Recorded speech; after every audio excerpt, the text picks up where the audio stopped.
Hi, I'm Daniel. I help people live the life they were meant to live, do the thing they want to do.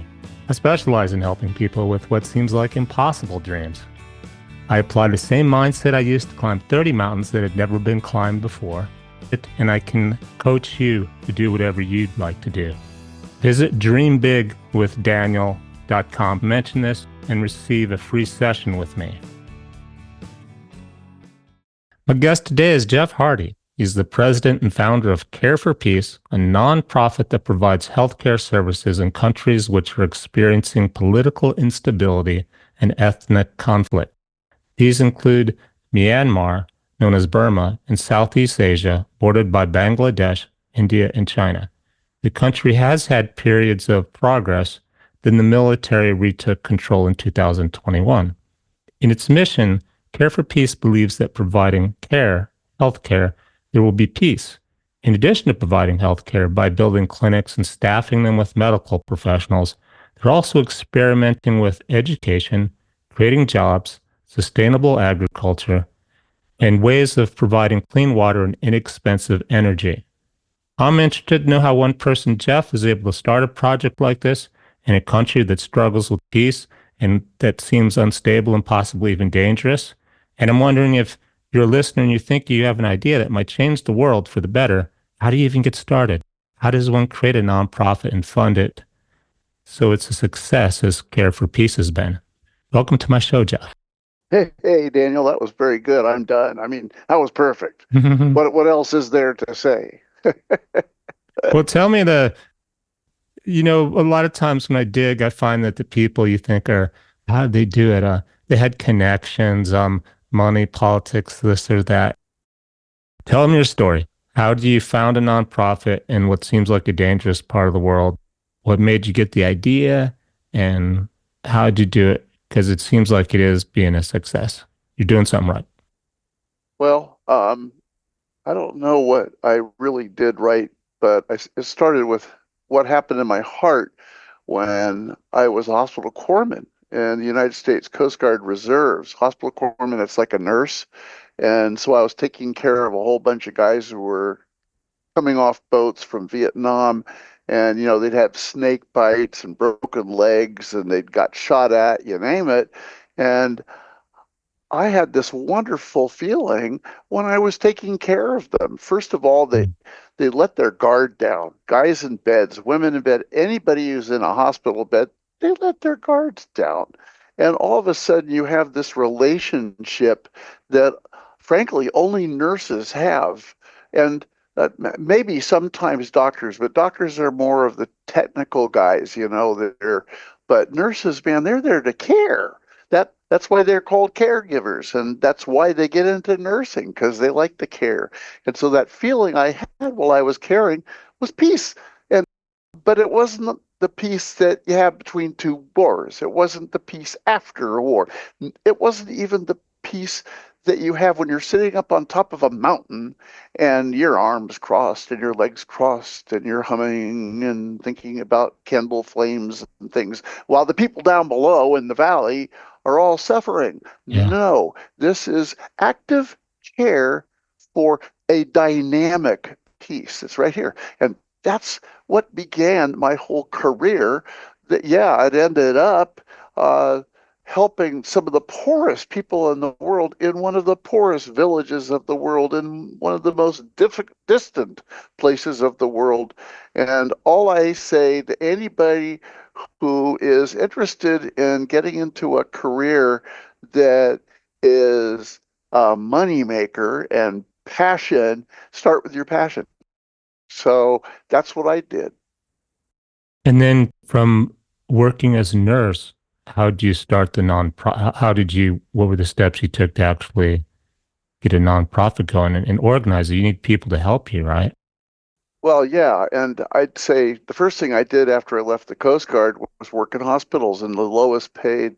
I mean, when I was a hospital corpsman, the first thing I did was deliver bedpans. So I started from the bottom up. Sorry for the pun here, but then I went and I was actually helping in the hospital, different hospitals, in the United States. And then I ended up consulting to hospitals in the United States, but I became a planner. And so for 50 years, I've been a healthcare facility planner that began with just working in a hospital and being able to help architects who'd never worked in a hospital before design a hospital based on patients and the people who worked there. I became known for many things in the United States. My company, Zydra Corporation, we went around working for Columbia Healthcare. Uh, they're one of the biggest, Columbia HCA. They own, what, 192 hospitals or something. Kaiser Foundation International. And I ended up working all over the world for Kaiser. And then I started my own nonprofit organization because I was being asked to go to places in the world that were not for profit. They were nonprofit. I was invited to go to Nigeria, where I helped the governor of River State. At first, it was to help him design and build a maternal and child health facility, a hospital. And I just said, you don't need, this big hospital in the middle of town. Nobody can get to it. It's a huge traffic jam in Port Harcourt, which was their capital city of River State. I said, what you need is a bunch of little centers that are in the periphery where you take care of patients, and the people who take care of patients will be the people who work there, who live there, the the professional nurses and doctors who are ethnic and religious and tribal. And so you have all the different kinds of people working in this one little clinic, and you can show the people in the neighborhood, in the community, what it means to care for peace. And that's where we got the idea of having an organization called Care for Peace, because we figured that if you want peace in a country, then start with care. The whole thing sounds wonderful to me. If I could live in a place where I have inexpensive power, I have agriculture, food, healthcare, free healthcare, what would I have to Right. complain about? Things should be um, peaceful, but without tangent into politics, what I'm, Yes. my takeaway is you're following your passion, bedpans, number one. And then the path just kind of opened itself. There's that saying, if you take the path of the heart, the doors will open or Yes. something like that. Because then you became an expert. So now you don't even need to hire a consultant to follow your dream. You're just going with you That's so know, true. you're just going with the flow. Yeah, yeah, that is so true. And yes, it begins with passion, um, but it also ends, as it is right now, with passion. When I went to Myanmar, which was one of the countries that I was invited to go to, I went right to the office of the president of the union, at the time it was a man who had a minister of health who ended up coming to California to visit us to see what this crazy notion was of running hospitals. And by the time I got there for the first time in Myanmar, I realized they didn't need a hospital either. I mean, this was just like Nigeria. They had all these rural communities that had no electricity. They didn't even have roads. I mean, it was they needed care, not just health care, but they needed care for just their roads and their infrastructure. They needed business development, community development, the whole thing. And so we ended up going over there and giving them a healthcare van just so that they could get started while we were building a community development and health center. And that the thing is, yeah, this starts with the bedpans, but you just follow the track. Say yes to How'd you get life. the money though? How do you found like you submit some paperwork, you start a nonprofit. Yeah, right. How'd you get how'd you get the funding and the staff going? You did have a corporation of your own, so you've experience running companies, but tell me a Yes, bit about that. exactly. Yeah, well, I ended up starting my company because before the nonprofit, I was getting very well known for management consulting in hospitals that were not thriving. And so I would merge departments and get people who were working in an admitting department, a registration department, and I'd have them all work together, and they loved it.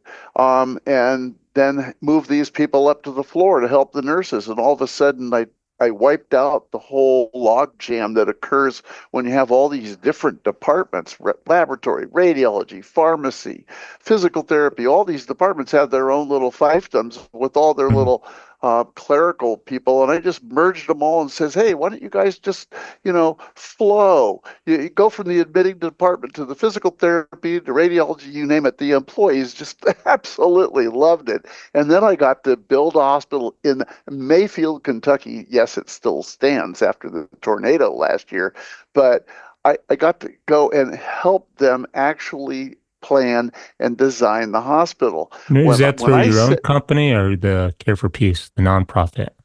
not the no, that was Zydra Corporation. I ended up having to incorporate and get employees at that point. And it was only after I sold that company that I started responding to requests outside the country, like in Kenya, Nigeria. I went to Vietnam. I mean, and the last one was this thing in Myanmar, which ended up being the culmination of my entire life. I say it was like Van Gogh's sunflowers. We know sunflowers because he did a lot of them, but there was one painting that he did. All your talents and experience are coming together from all these years. Exactly. It was my sunflower moment. And I just went to Myanmar and I didn't make any of the mistakes I'd made before. And believe me, I've made more mistakes than anybody, both inside and outside the Mhm. country. And one of the things that I learned, I sure I'm a planner, right? But believe me, there's no degree I went and got to become a planner. None. I'm on the job. I learned how to facilitate, which means you help people get from one place to the next. And the bottom line is, I'm really just a facilitator. But I call myself a planner because other people call me a planner because they say, hey, we need Hardy here, and he's a planner. That's it. But I kind of feel guilty saying I'm a planner because there's people who went to college, have master's degrees in planning, and I don't have any of that stuff. That's like life coaches, I'm like, you don't hire a coach, you hired to win the game. They hired you to make that happen in their country. If you're in school looking at the playbook, it's not going to necessarily, that play-by-play book you're studying doesn't transfer to that location. You need the mindset more than a playbook, right? Amen. That's So it's your sunflower because this is the one that's in the most remote village you can find, as remote as it gets. Is that one? Oh, yes. I mean, it's beyond. Some guy has a wonderful website and a wonderful program called End of Road Healthcare. And I'm thinking, boy, okay, well, he at least got to the end of a road. I went where there are no roads. It's just, Do you drive still? You get a Jeep, or how do you get in there? actually, we were hiking. We fly from San Francisco to Myanmar, and then we take another airplane to a coastal town where we have to get into a boat for 3.5 hours and go through mangrove swamps to Chittagong.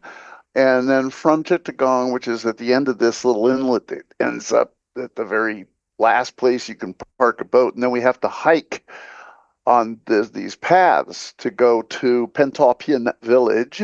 And then it was interesting because the second time I went, they had a motorcycle waiting for me, a dirt motorcycle.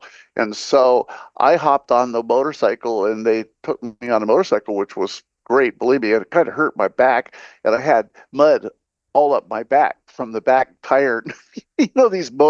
These dirt bikes, man. They're like the guys who ride There's no dirt speed bikes. limit or You know, police oh, officer. oh no, the speed limit was like 2 miles an hour. You wouldn't go Oh, faster. All the bumps and everything else. It was crazy.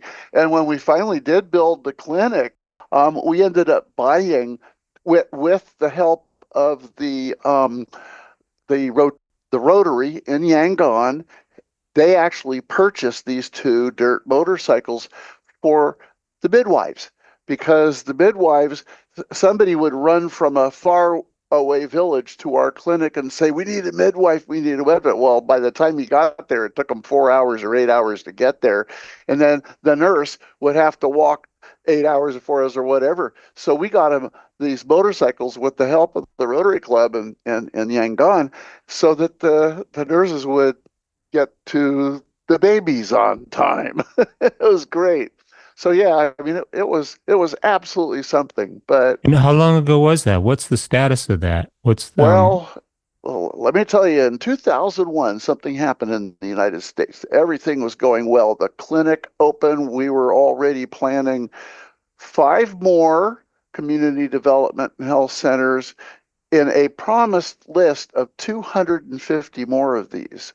And we had an agreement. We have, they're called memoranda of understanding with the government, with a partner physician organization, and with the state association. So we had an agreement with all three of them that we would build 250 of more of these. Your question about money, believe me, money will come because when you do something this wonderful, you got people offering mm, money. You don't really have to go to them. It's really amazing. So what happened in the United States on January 6th, 2021 was we had a bunch of people try to overthrow Congress. 24 days later, only 24 days later, the generals in Myanmar said, "Oh, well, if Trump can do it, so can we. Besides, nobody's looking at us. Let's go." They overthrew the government. and what happened to your clinic then? Is your clinic in such a remote village that it doesn't It's really? it's doing fine. It's doing great. In fact, they built a pond next to it so that it's a community development and health center. So the health center is going great. And the midwives are on their cycles. The people in the village are coming and getting, their medicine and, But the military took over the government basically. yeah, So they're probably like, well, no, we're not going to give any money and spend it on that because that's how no. that's how those types are, right? It's like, what's in it for us? Maybe it is, but I couldn't even send emails. I was truncated. I was like nolo, whatever they say, no lo comprende, or I don't know. Yeah, no comprende. That too. Don't call I us, we'll was call you.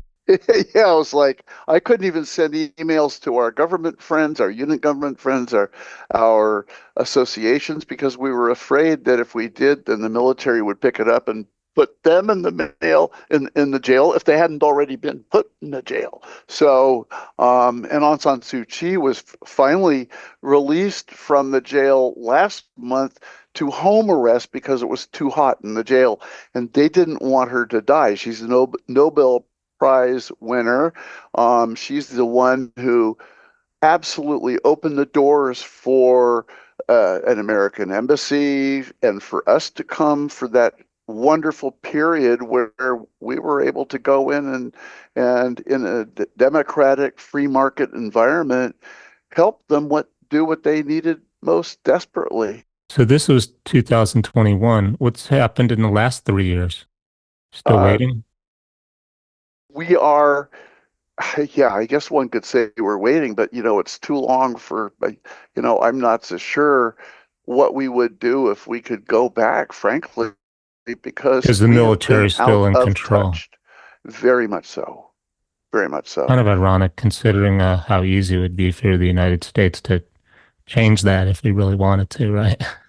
Unbelievable. And I'm not going to get political here at all. I just, you know, I just absolutely just this knot in my stomach. All of a sudden, what do I do? I mean, I'm used to building hospitals or clinics, and we just had this wonderful project, and we're getting ready to build five more of the 250.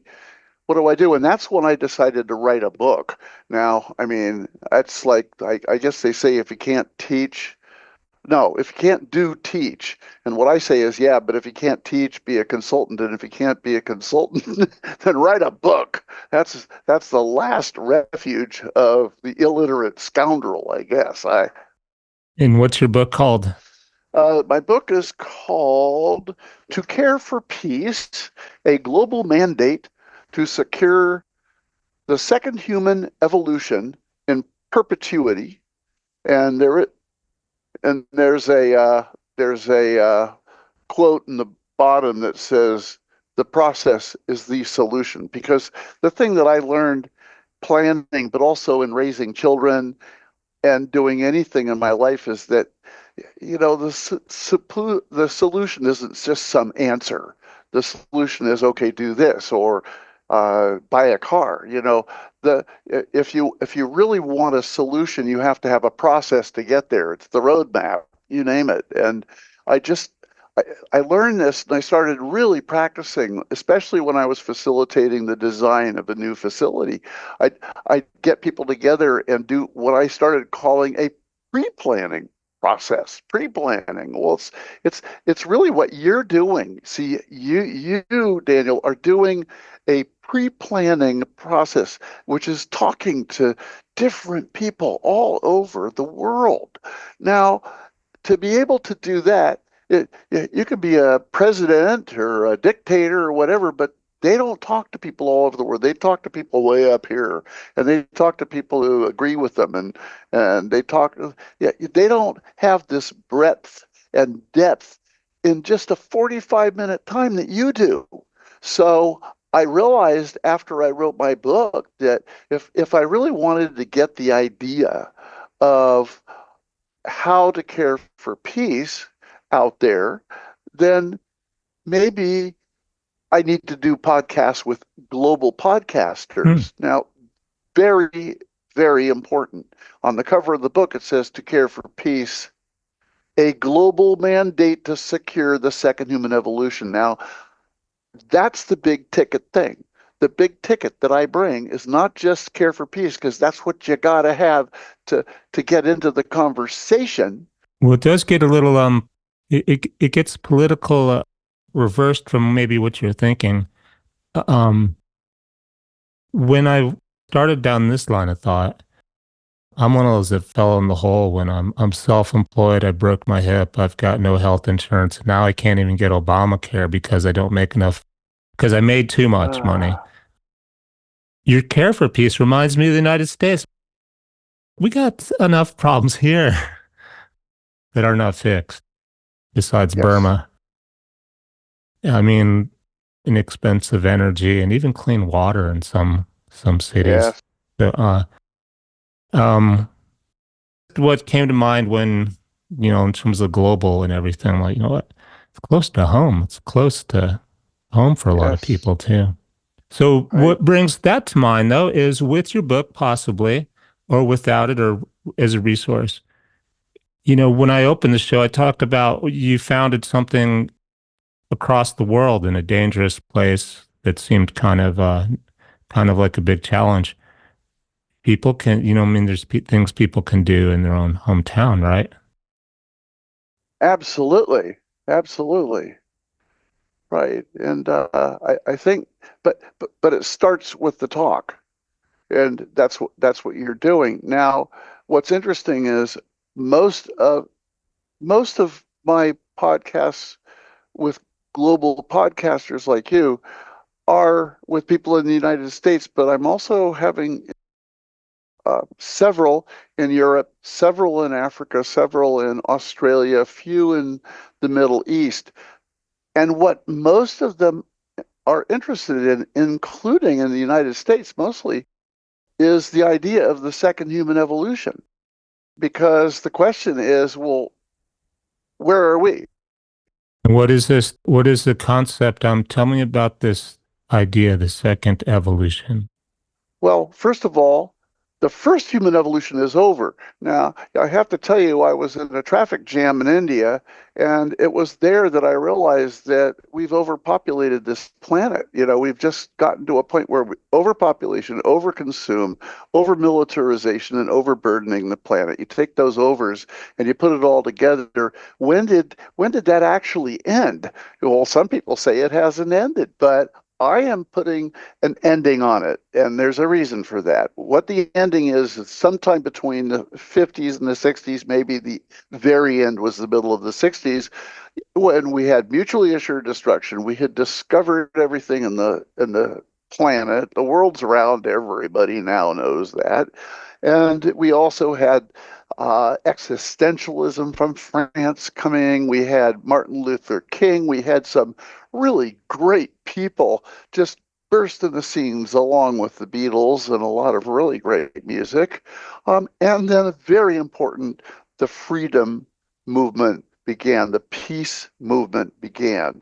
And so what I'm saying is that if it ended there, what we're in right now is what I call the second human evolution phase, called the suspended human evolution.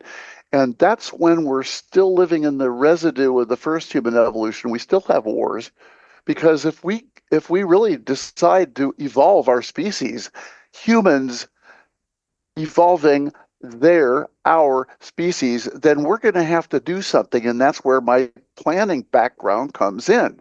Here I am in Myanmar, Vietnam, Nigeria. I'm saying, look, this is a mess. What are we going to do? And I've got this planning mentality. That's So what what is your I'm thinking. plan? Well, the planning is a process. The process is the solution.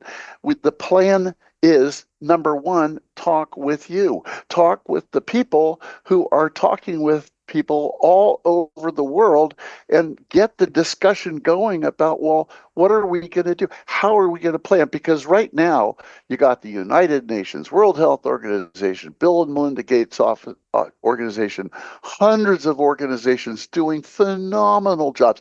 Also, some good government work that's happening right here in America. Unbelievable. Well, Jeff, real quick, um, because I'm agreeing with you and I'm with you, but I'm kind of losing what's the problem solution? Like the plan is to fix the problem. And you mentioned a lot of things that aren't perfect, overpopulation and so forth, but what's what's the main problem we're trying to plan a solution for? We don't have a plan. That is the main problem. If you go to Florida right now, they're saying, well, the problem is we're going to have to put a levee all around the country, all around the state. And, let's focus on that. Oh, we have a problem with the water rising in the oceans because Greenland is melting. Oh my God, it's not going to be a 2 foot difference. It's going to be a 200-foot difference if you look at the history of the planet. I mean, the problem is we do not have a global plan. And if you want a global plan, you got to get people together. It means that we've got to do what you're doing, which is talking to a lot of people. Oh, so you're saying like a plan would be like your financial plan. You have your health care you can take care of, you have your vacation, you have your car, your house, housing, health care, food. So the plan would go into each of those elements.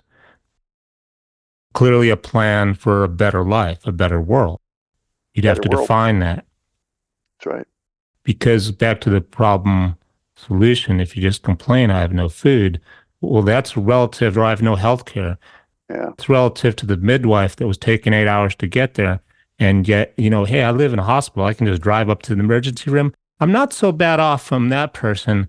So what's the benchmark really is the question that you're planning to get to? I think that the whole process of planning on a global scale has to start with global problems. Oh, Jeff, So sorry to interrupt, but I just thought of my own answer. That's what your planning does, right? When you plan, let me ask you, when you plan as a consultant, don't you ask this for people like, well, have you considered energy. Well, everyone says they do. Well, what are the actual specifics we want? Yeah. How much power at what price? Um, and then that's your goal. And because you came up from the plan, like we need so much power at this price. That's what our goal is. Wow. Very good. Very good.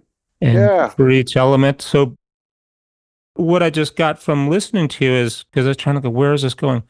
The planning is the key word because you're only going to ask those kinds of questions if you're going to try to plan to get them. Who cares about talking about it if you're not actually going to build a plan to get to it? Hmm. Hmm. Yeah. I I think one of the difficult things is knowing how to back up. You got to be able to back up. If you're going to be planning a global mission, then you got to back up. And that's one of the reasons why I'm interested in starting with caring for peace, because that's something that is for yourself, for your relationships, your family, your community, and eventually for the world. Got to start with that. Then you back up and you got to look at the human trajectory of 2.5 million years ago to the middle of the 60s of the last millennium, and then where we're right now. You have to back up to the point where you can actually see our human process, our evolution. And that's not the evolution of other animals. It's not the evolution of the geography. It's not the Holocene, the Pleistocene. It's not even the Anthropocene, which is the one where they're trying to relate how humans have affected the geology. It's not even that. No, this is just humans. What have we done? Where are we now? And where are we going? You've got to back up. And the process of backup comes up with, okay, well, we got to see energy. Your point. What's the energy situation on the planet? What is the population that we're going to have to serve with the energy? So you've got it, and then, by the way, when you're having those conversations about the population was served, are we going to include all the people that are on the edge, on the northern part of Africa, waiting to get on boats to go north across the Mediterranean to Europe, or the people on the southern? You're pulling me in. I want to get back to Care for Peace and ask you what the status is, like in that organization, or if you're just doing your book. But one thing that came to mind in terms of all this is you have this conflict that's called money, which means as long as somebody can make money off the power, they're going to try to limit it, charge you more, play with the whole system. The plan goes to kaput because then if they can't get their way, then they'll go to their representative, funding, campaign contributions to get their way to pass a law. Free enterprise, no. They'll tell you it's free enterprise. The guys who are at the top making deals under the table. You got all that's conflict. You got, yeah. Back to your Care for Peace. Is your organization still around? Was it? We are still alive. Nope, we're still alive. As in every year, we make sure that we fill out the forms for the IRS because that's really what a nonprofit is.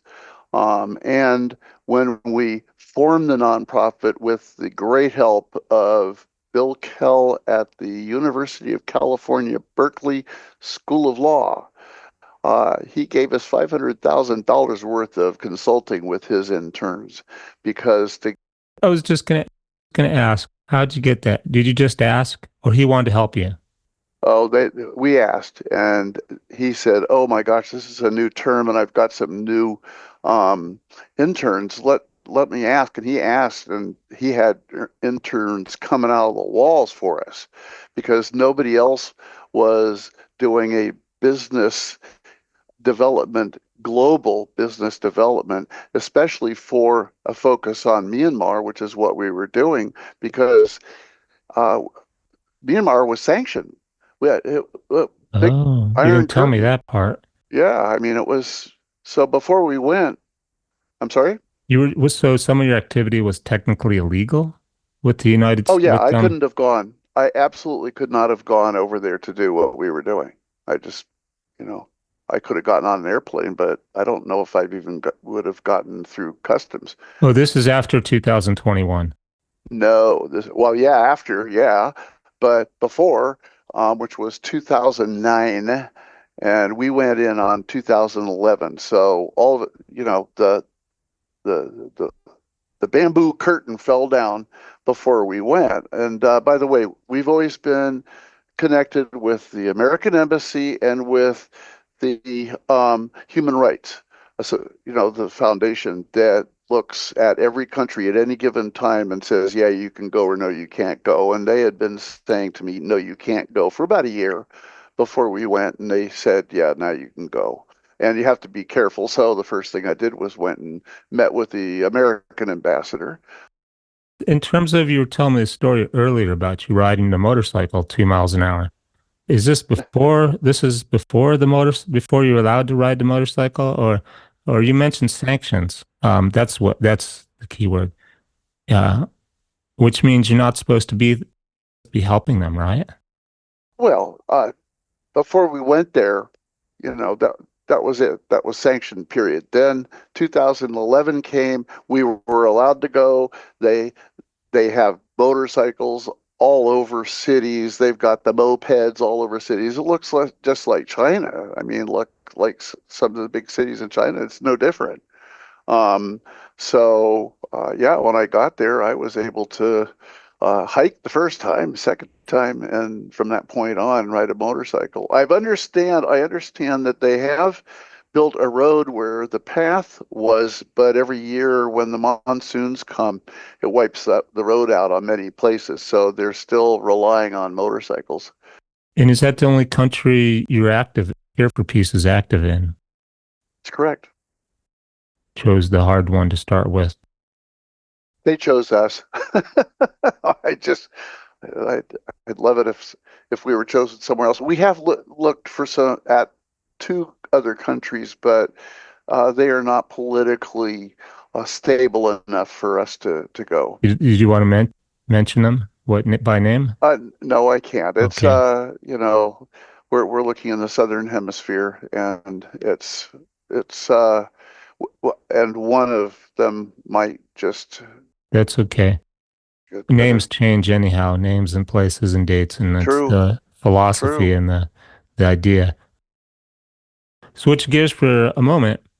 You you wrote a song for your Care for Peace, and being a musician myself, and I know, I mean, you can like or dislike a song, but the mix is really good. There's a video with the girl, the ethnic girl in that country, a young girl playing the hand drum, and then someone playing the shaker, and there's a choir of children, and the mix is really good. Tell me about that process, how you wrote a song, got people to record it and video it like that. Well, first of all, I went to the groundbreaking for our clinic in Myanmar, right? And there were monks all over, praying, and we had blessing of the site. We had 300 school children that stood around the periphery of where the the facility was going to be built. It was great, and I was saying to myself, "Where's the music?" There wasn't any music. There wasn't anybody singing. And after this event, I went and sat on the steps of the school and I sang a song which was that's actually on the internet too. It was just really wonderful because I wanted some singing. And then as I was going back to the airport and going back home, I said, we need to have a song at the grand opening of this event. And let's have a Care for Peace song. So I wrote the song. I took my ukulele out to some place where nobody could hear me, and I set my camera up there, and I played it on my ukulele.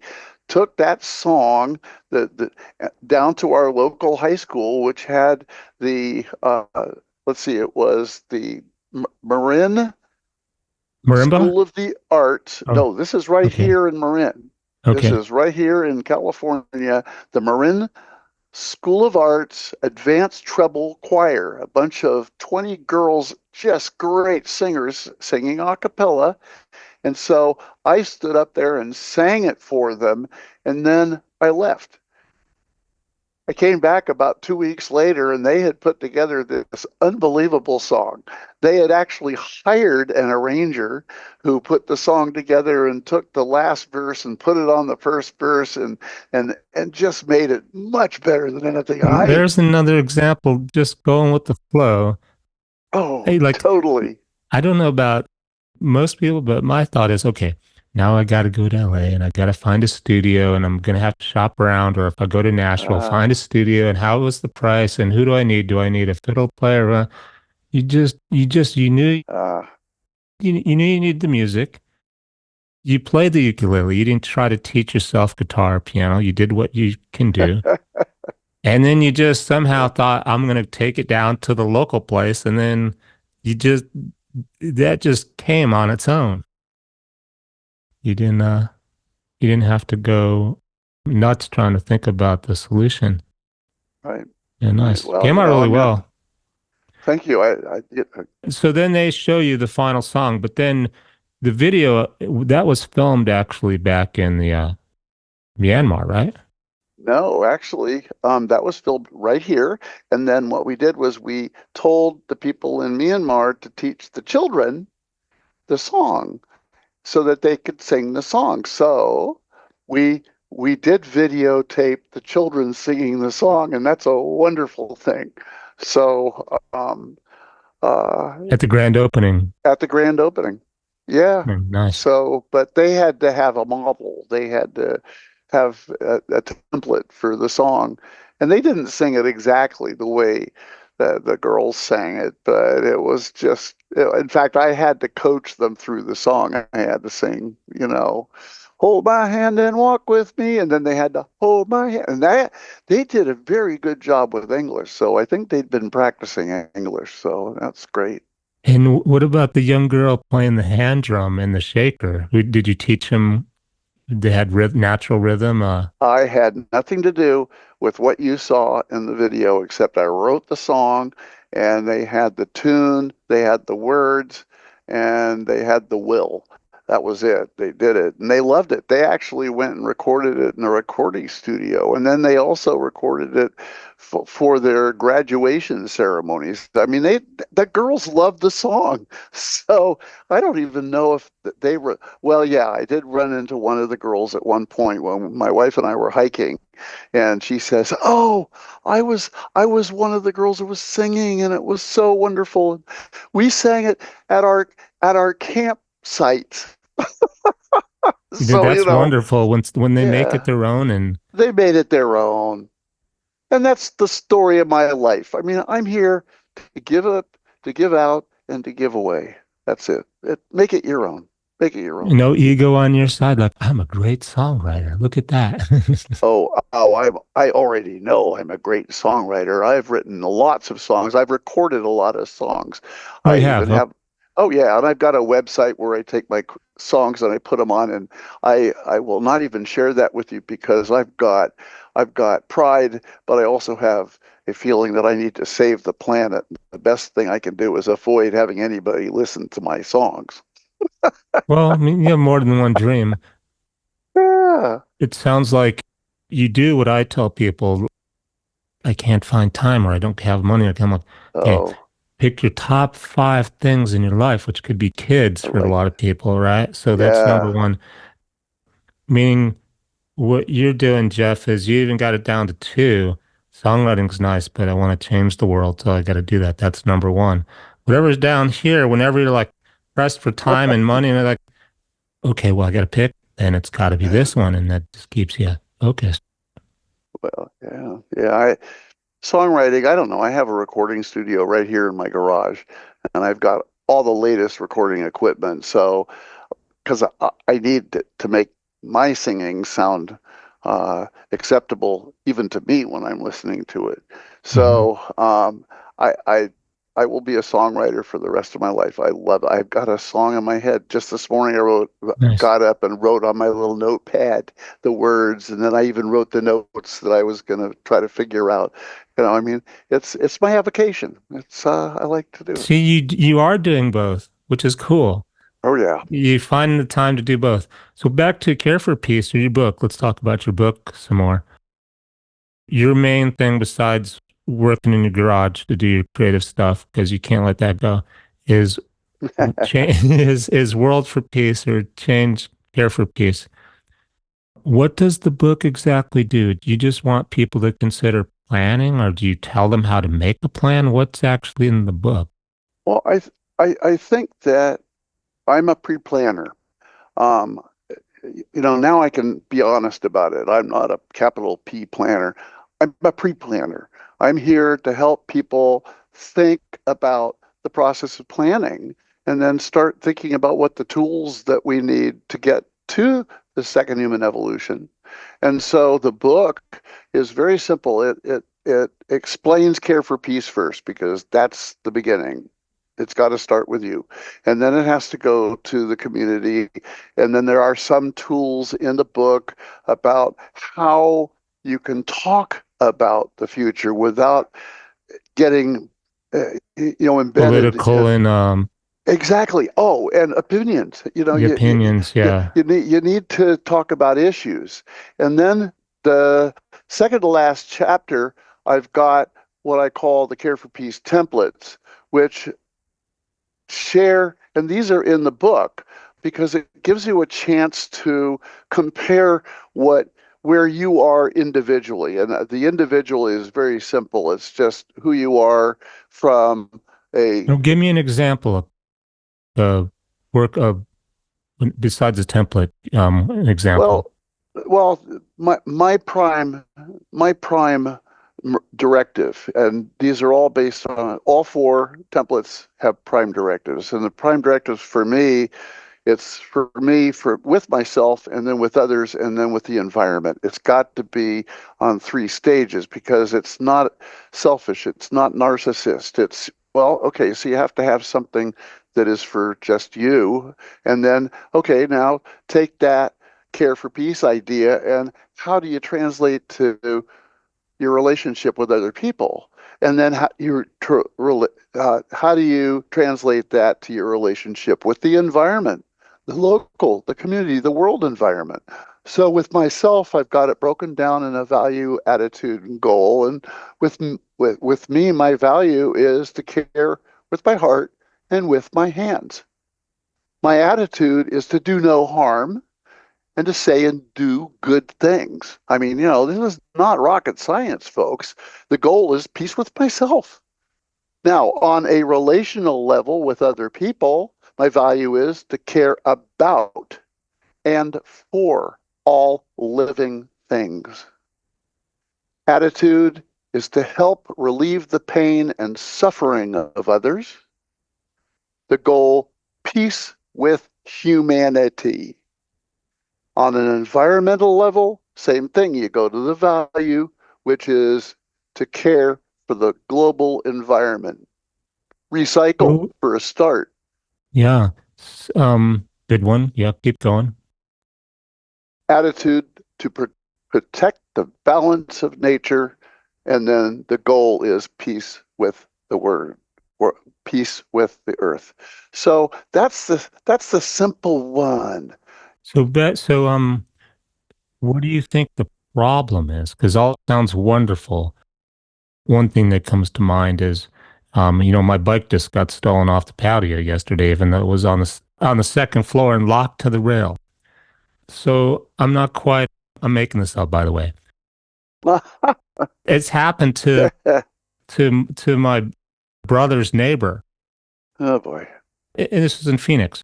On the second floor, the patio, they had to climb the building outside and then cut it off and then throw it down. How am I supposed to be at peace with that other person? Um, just an example of like, you're trying to think, do good. I like people, Wow. but Well, I think once you have attained that feeling of care for peace, then it doesn't hurt you as much. Because I've lost all sorts of stuff, including friends and a motorcycle. Okay. I've had a motorcycle stolen right from out in front of my house. So, but it doesn't affect me as much because happiness and all the accoutrements that go along with happiness are not important to me. I'm into peace because once you have peace, you still have peace. Okay, somebody The way stole I my. look at it is, well, I feel bad for that person because they're probably struggling Ooh, so hard. yes. I mean, for starters, not going Yeah, to ride that bike. They're going to try to go sell it now. And right. that's work for them. I mean, think of all the work involved. First, they're worried about Yeah, getting caught, but it's still work. They got to get up in the middle of the night or case my house. Then they got to still go sell it, all the work involved. For how much money are they getting? right. And like you said, they're not at peace because they're just trying to hang on. I could sympathize with them at that part, except that if I'm a college student and I am working full time and I saved for a year to buy that bike, that's really going to hurt. And then can I still brush it off like, you know what, that guy should just go get a job? I only bring this up, Jeff, because the peace thing's nice, and I get it, but then there's so many problems. Losing your bike, and then if you would be thinking about what it costs and what the person would do with it, and Okay, that leads me down the path then. I'm the kid whose bike got stole. Then I vote for Trump. I'm just making this up, by the way. I'm not associated with the party right now. This is I'm letting see, we're watching, I'm observing. Oh, he'll put the guy in jail. That's the solution, but it's not, right? That's not the solution. That's more the problem. Yeah. The solution is that guy just has to come around to his own karma, I think. Come around to, you know what, life's tough, but if I want it to be better, going and stealing somebody's bike right now is not going to help me in the long run. the book of Job. The guy loses his family, loses everything, and yet he still believes in God. And yeah, you know what? That's very close to a person who knows what peace is and who lives in peace does. They they still they still have a core. And my core is the feeling that I get while I'm caring for peace, caring for people, caring about peace, making sure that I care about keeping the peace. It's all that stuff that relates to caring. That's more important than my bicycle outside that got stolen. It's just so much more, so that even if I get the bicycle and it gets stolen the very next day, it doesn't affect that Job influence, that Job effect that has gotten to my heart. Yeah. Do you think people can really get that out of reading a book though in your planning thing? Oh yeah, oh yeah, they will, because they have to read it. They have to get through it, because I put it in so many different ways. I put quotes in the book from everybody from Voltaire to Martin Luther King. I mean, the fact is, peace is something that is already part of our spirit. And when I realized what Care for Peace meant personally, and then in the Coast Guard, and then I went and met nurses all over the world, I realized they already know what it means to Well, care for peace. I was going to plug you a little bit here, Jeff. In that, a lot of people say this, but you've walked the walk. You started with the bedpan. Nobody can Probably really. will end the I'll end with a bedpan too, That's good. probably. That's a good full circle. Least that I'm aware of, unless nobody can point to some ulterior motive for your Oh, right. philosophy. Yeah, you Right. you live it. You're walking the talk. Yeah. That's true. You're right. All right. So, is there anything else you want to add that we haven't talked about? Well, for all the people that probably won't buy the book, which is just fine. Well, first of all, you can go to Amazon and you can look up the book and just read the cover and the back cover blurb, and that's all you need. But the first sentence in the book, I do want to share that. And it is a very simple sentence about caring for peace. To care for peace may not be the secret of life, but it is as close to the secret of living there is. To care for peace may not be the secret of life, but it's as close to the secret of living there is. I'm breaking that down. First, define the secret of life, and then just the secret of living. Then I could compare them to say one is. God, really? I've heard the word secret of life all my life. I don't know what the secret of life is. Well, that's why it's a secret. It's a secret. See, nobody knows what it is. Exactly. But I do know, for me, what the secret of living Oh, I is. can, thank you. I can phrase it better now. The started with the secret of peace. What's the start? Secret of The secret of what? To care for peace may not be the secret of life, but it is as close to the secret of living there is. So the care for peace may not be the the myth that doesn't exist. Oh. Like the secret of life doesn't exist. It's one of those, search for the golden ring or whatever, the mythical tales, the lost treasure Atlantis. It's not the lost treasure Atlantis. It doesn't exist. Which makes sense in that terms. You're saying that this Yeah, is not false. This is not yeah, made up.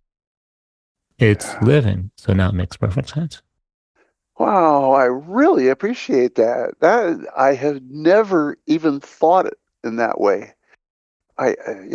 This is the beauty of these podcasts for me. First Yeah. of all, I decided to do this podcast stuff because I would be able to practice, because ultimately I want to do what I did during my 50 years of healthcare planning. I got on stage and I spoke about patient administration and how to design hospitals and all sorts of stuff. Mm-hmm. I love being on the stage. I love talking to people, but I realized that I better practice somewhere. You write songs too, so you express yourself, trying to express yourself. Yeah. See, I'm something more than me talking on podcasts. Is I just heard something that is going to go into my subsequent speeches, what you just said, because I really like how you said that. And especially how you kind of went, well, maybe Holy Grail. And then you mentioned, you tried to find, Thinking out yeah, you were loud. thinking out loud. And I'm gonna be replaying that, and I'm gonna be quoting you. I guess I have to mention your name, Daniel. I will. I'll say, No, it's all good. And mostly the good intention. Like you say, someday you're going to be back at the bedpan, and how do you want to leave the world when you float away or whatever you think happens when you're not around? You want to leave it a better place. I get that yeah, amen. sincerely. Okay. Well, best to you, Jeff. Sounds like you got a lot of good things working in the irons in the fire, as they say, or things going on, intentions and good ideas. And you too, Daniel. And I'm looking forward to listening to your song. Oh, So which song? I don't know whatever songs I'm assuming Oh, that I can have that you've got them somewhere on YouTube or whatever, so I can listen to your songs. I go under Daniel Isle Sky for music. I'm quite prolific. That's great. Yeah. Okay. Good luck to you, Jeff. Take Thank care. you, Daniel. You too. I know.